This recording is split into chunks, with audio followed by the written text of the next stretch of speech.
Hey everybody, this is Matt and we're at Texas Toast Guitars. Thanks for watching. This is another one of our video every single day in October 2024 videos. And I think that this is going to be the last video that I do about neck throughs in October 2024 because, well, the guitar is all done. And you know what? I think it turned out pretty neat. As I've been doing these, I've been getting a bunch of questions from people, and I thought I would take this opportunity to answer a lot of those. Now, if what you're tuning in to see is me actually do all the work on this instrument, I hate to tell you, that's not going to be what this video is. I'm going to tell you guys a little story.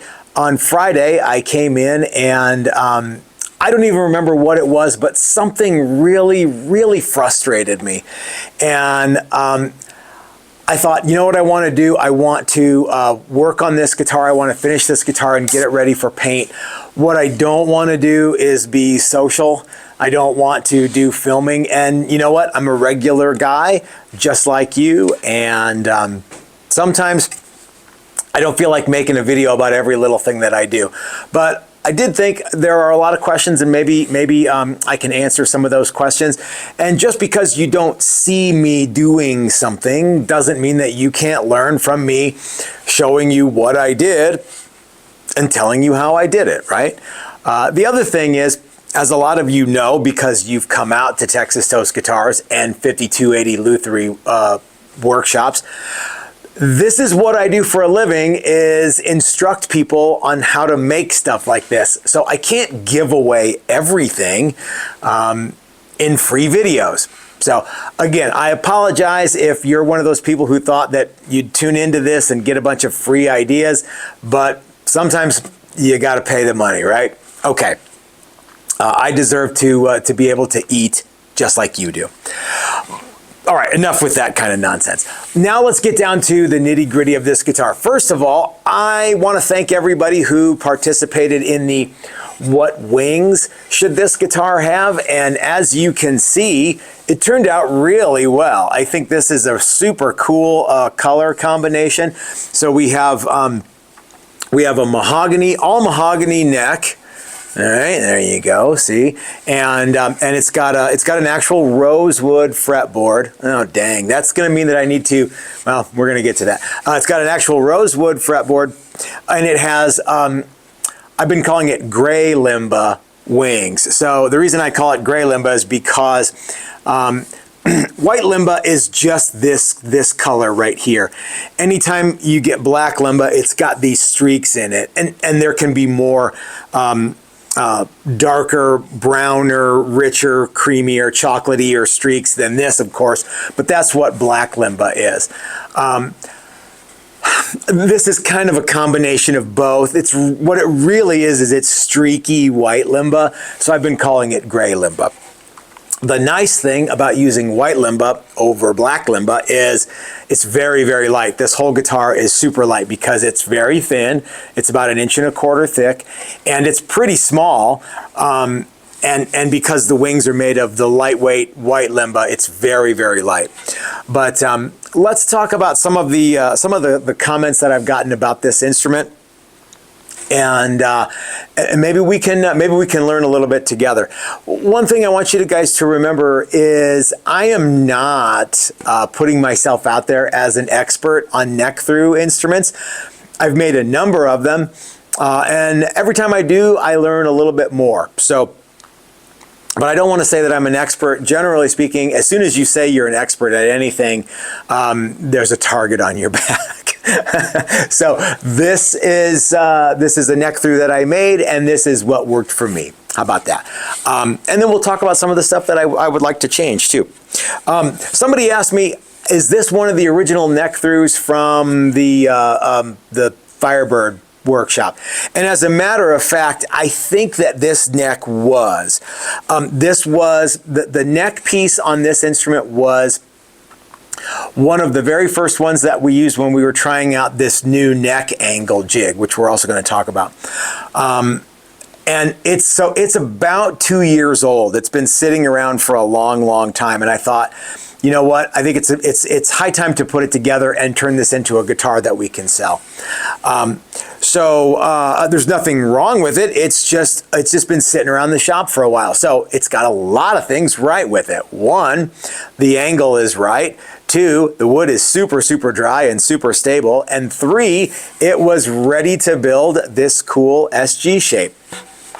I think that there are a handful of instruments that lend themselves well to neck throughs, and I think that SGs are probably the number one guitar that I think ought to be a neck through. Okay. One, they look cool, and two, the neck joint is not really a problem because the neck goes all the way through. Somebody asked, are you going to, or do you still use Steve's profiling, contouring templates to for this guitar? And the answer is absolutely yes. As a matter of fact, I think that most of the templates that Steve makes can be used just as effectively for neck through instruments as they can for, that's my phone, not yours, as they can for set neck or bolt on guitars. You just have to think it through a little bit, okay? Somebody asked, how do you establish the right angle? I'm going to tell you the same thing that I tell everybody, and that is you have to draw it out. And fortunately, the SG is flat on the top. So you can draw a two-dimensional drawing that has a flat for your fretboard and then establish where your bridge is going to be, and then figure out that angle on paper, all before you start to cut out lumber. So yeah, it's not easy. And unfortunately, this instrument, like I said, the neck was already done, so I didn't show you how I did that. What I did was pretty low tech. I drew it on paper first and figured out the angle that I wanted. Then I transferred that drawing onto my my neck blank, and then I rough cut on the bandsaw close to the line, and as even as I could get it all the way down the line, okay? And then I ran it over my joiner, okay? So I had the fretboard glue surface was the original flat, like it came off of the joiner. Then I cut the angle here for the neck rake and finished that up on the joiner too. Now it's not easy, but that's the way that I did it. Okay, and it worked. I think it worked really well. As it turns out, I think the angle is, I don't know. Let's say 2 degrees. I don't know what it is, but let's say it's 2 degrees. There were a lot of folks who were very interested in me doing a lot of fancy glue ups on this and kind of turning it into a bit of a, I would call it a hippie guitar. I think those are neat. They're just not my style. So I went with, I kept the streaks in there because I thought they looked cool, but that's about as hippie as I'm gonna get. And it's pretty hippie if you ask me. But I wasn't gonna go with like a rosewood veneer and then Purple Heart and a bunch of other laminations and stuff. One, because I didn't have a whole lot of time to work on this instrument.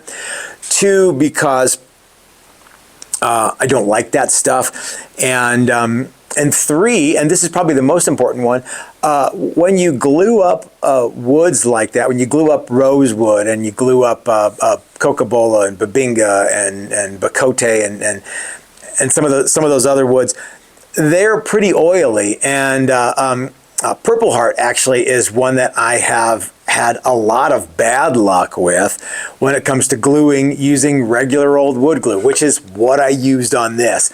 I like regular old wood glue. I don't like to mix up epoxy and glue it and use that to glue woods together. So I didn't want to use an oily wood normally associated with the fretboard for the wings, and I didn't want to do a bunch of laminations either. So anyway, what else? There's a couple of things that I think I would do differently. One, I think I might alter this this neck joint here. However, if you see where Well, if you can see where my thumb is, like right pushing up against the edge of that, I'm right here. So there's no question about it. You can get to the very furthest reaches of the fretboard and not have to worry about that heel. If I had it to do over again, I suppose I could redo it, but I'm not going to. One other thing that I think that all SGs should have is 24 frets. Now the template set that Steve has is the 61 style. So if you think about it, there's a little piece that goes right here on the 61 style that kind of hides the neck joint. Well, if you're doing a neck through, and even if you're not, you don't need to hide the neck joint if you have 2 more frets, and the pickups are in exactly the same spot. So as you can see, I've got plenty of room for 2 more frets there, and I think that would have been a good thing to do. However, when I did this neck blank years and years ago, I didn't. This was an older one, so I didn't cut it for a 24 fretboard. What I mean by that is the angle of the neck and the angle of the body, where the angle actually starts, that's where the fretboard ends.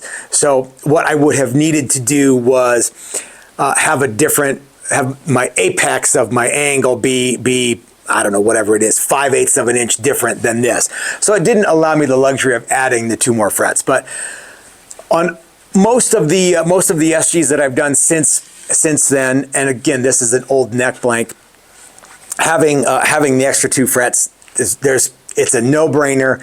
There's no penalty for it, and it's just an extra cool feature. So that's a cool thing. I sure do like my headstock on the SG shape. I call this the prostitute. Some people, like I said, some people have asked me, did I use Steve's contouring jig when I did that? A question that often comes up. I've made that video before. So if you're wondering, well, gee, how come you didn't show us how to do the contouring? I've made that video before. You guys can go back and search for it and watch it. And I always get questions, where do I get that bit? Well, it's a combination of the bit and the bearing is what you need. And I got mine from Steve at Maximum Guitar Works. I don't think that Steve is willing to sell you just the bit and just the bearing. I think he wants you to buy the whole kit and caboodle. Okay, so don't take it up with me. Ask Steve if you want the bit. But I'm pretty sure I know the answer, and I'm pretty sure the answer is I'll sell you as many bits as you want. They all come with template sets. Okay. So yeah, I think this neck through was a fun project, and it was a fun thing to do during the month of October, where I'm doing a video every single day. I will get this guitar into paint maybe as early as tomorrow, maybe, but definitely this week. And I think what we will probably do, I think what we will probably do is we will pour fill this, and we'll seal it. And we'll probably shoot amber over the whole thing. So we'll get the white limba portion of the wings to look that kind of honey gold color. And whatever else, everything else does, the mahogany and these streaky lines there, they'll probably look cool with a little bit of amber. We'll do the headstock black. I think we're gonna go with all black hardware on this because I think it'll be cool, but subject to change, right? You never know what your old Uncle Matt is going to do until he does it when it comes to building guitars. Yeah, so I'm totally down with this. My little wiring race, I don't know if you guys, let's see if you can kind of see it in there. My wiring race is in almost the perfect spot. When I drill for my stop tail, I'll be able to just poke through that hole into the wiring race, and my ground wire will be right there. It'll be good to go. We're going to go with 2 humbuckers, standard three-way toggle switch, independent volume and tone, and of course the jack on the top. Some people say things like, how do you keep an SG from neck diving? It's probably got more to the SG is actually very well balanced. The problem is that you generally find the the strap button right here, and it probably should go on the horn. If the SG strap button closest to the neck went somewhere on the horn, you'd probably be better off. And maybe it could go right there. Generally, I leave them off because I let people decide where they want it to go. You can put it wherever you want. But this guitar is going to be pretty neat. I don't know if you guys know this, but I love the SG. My very first guitar and my second guitar were both Gibson SGs. Back in those days, early 80s, I think it was 83, old SGs were just old guitars, and I don't think I spent more than $250 for either one of them. Of course, I used the original one to trade in on the second one. The original one was a single humbucker and didn't have any contouring. It was probably like the student model, and the second one that I bought was two P90s and a trim of the Gibson trim and the great big winged pickguard. It was beautiful. I loved them both. God, they were really cool. I wish I still had them both, but you live and learn, and you make choices, and you buy guitars and you sell guitars, and then I've had to sell most of the instruments that I used to have in my guitar collection to start this company.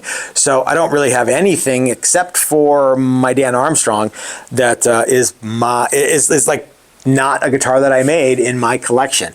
So like I said, this guitar will be, God, this thing is stupid light. This guitar will be, let's see, we'll just hold it up. I'm just going to hold it up here. This guitar will be for sale probably coming up as soon as we get it painted and get the hardware on it. So if this is something that you like, if you would like this to be your guitar because it's so excellent, and it is, let me know. Send me an email, send me a comment, or you can risk it and wait until it's up on the website for sale, unless somebody buys it before you.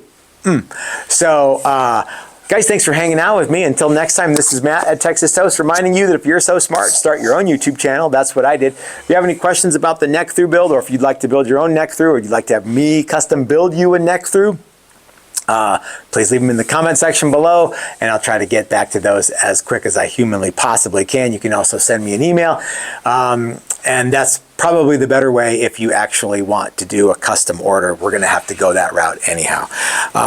We also have SG workshops in 2025, and they're all neck through.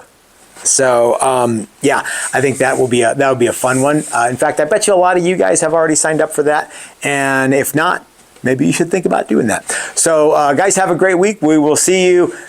If you're watching this in October, we'll see you tomorrow. And yeah, have a great week, everybody. Take care.